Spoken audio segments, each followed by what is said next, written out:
ఇప్పుడు తెలుస్తుంది ఇద్దరు బేబీ బాయ్స్ ఉన్న మదర్స్ ఎంత లక్కీ అని. ఇది కూడా పర్సనల్గా నా ఫీలింగ్. కొంతమందికి మంచిగా ఉండొచ్చు, కొంతమందికి మంచిగా ఉండకపోవచ్చు. బట్ నాకైతే ఎంత హ్యాపీగా ఉన్నా అంటే గైస్, ఇప్పుడు నాకు ఇద్దరు బాయ్స్ ఉన్నందుకు. ఒక అమ్మాయి ఒక అబ్బాయి ఉంటే నా సందడి, ఇద్దరు అబ్బాయిలు ఉంటే సందడి ఉండదా? కాకపోతే వాళ్ళకి గడ్డాలు మీసాలు వచ్చిన తర్వాత వాళ్ళ లైఫ్ వాళ్ళు చూసుకుంటారు.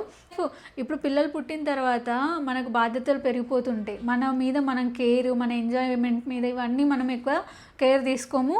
అండ్ మన లైఫ్ కూడా మనల్ని మనం వదిలేసుకుంటాం పిల్లలు వచ్చిన తర్వాత. వన్స్ వాళ్ళు పెద్ద అయిన తర్వాత బాయ్స్ ఉంటే ఇద్దరు పెళ్ళి చేసుకొని లేదా హైయర్ స్టడీస్కి పెళ్ళిళ్ళు చేసుకొని వాళ్ళు వెళ్ళిపోయిన తర్వాత మనం అంటే మన హస్బెండ్ మనం ఎంత హ్యాపీగా ఉండొచ్చు కదా. మన లైఫ్ మనం అప్పుడు ఇంకా హ్యాపీగా లీడ్ చేయొచ్చు కదా.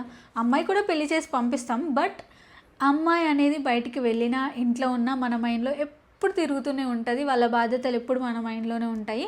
అలాగని అమ్మాయిలు ఉన్న వాళ్ళంతా అదృష్టవంతులు కాదు అని నేను అనను. వాళ్ళు చాలా చాలా చాలా అదృష్టవంతులు. బట్ మాకు అమ్మాయి లేదు కాబట్టి మా మైండ్ని ఇలా స్టేబుల్ చేసుకోవడానికి ఇలా ఆలోచిస్తుంటే ఇలా కొంచెం హ్యాపీగా ఉండడానికి బాగుంటుందని చెప్తున్నా. యాక్చువల్లీ ఇలా కూడా బాగుంటుంది, అలా కూడా బాగుంటుంది. బట్ మన ఫేట్లో ఎవరు రాసుంటే వాళ్ళే ఇస్తారు దేవుడు.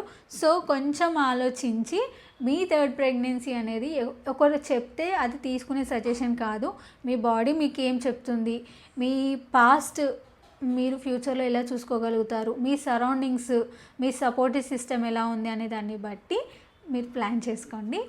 మీరు థర్డ్ ప్రెగ్నెన్సీ ప్లాన్ చేసుకోవాలనుకుంటున్నారా, మీకు బేబీ గర్ల్ కావాలి అనుకుంటున్నారా?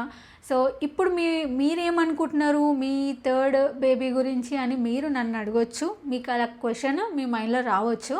సో నేనేమనుకుంటున్నా అంటే, ఇది అన్ఎక్స్పెక్టెడ్గా ఒక ప్రెగ్నెన్సీ వస్తే చేసే ఉద్దేశం అయితే నాకు లేదు. అన్ఎక్స్పెక్టెడ్గా వస్తే మాత్రం నేనేం చేయలేను. బట్ నేనైతే ఫ్యామిలీ ప్లానింగ్ అంటే పిల్లలు అవ్వకుండా సర్జరీ చేయించుకుంటారు కదా. నాకు హెల్త్ మంచిగా అయింది అండ్ నేను ఇప్పుడు రెడీ ఉన్న సర్జరీకి అన్నప్పుడు నేను వెళ్ళి చేయించుకుంటాను.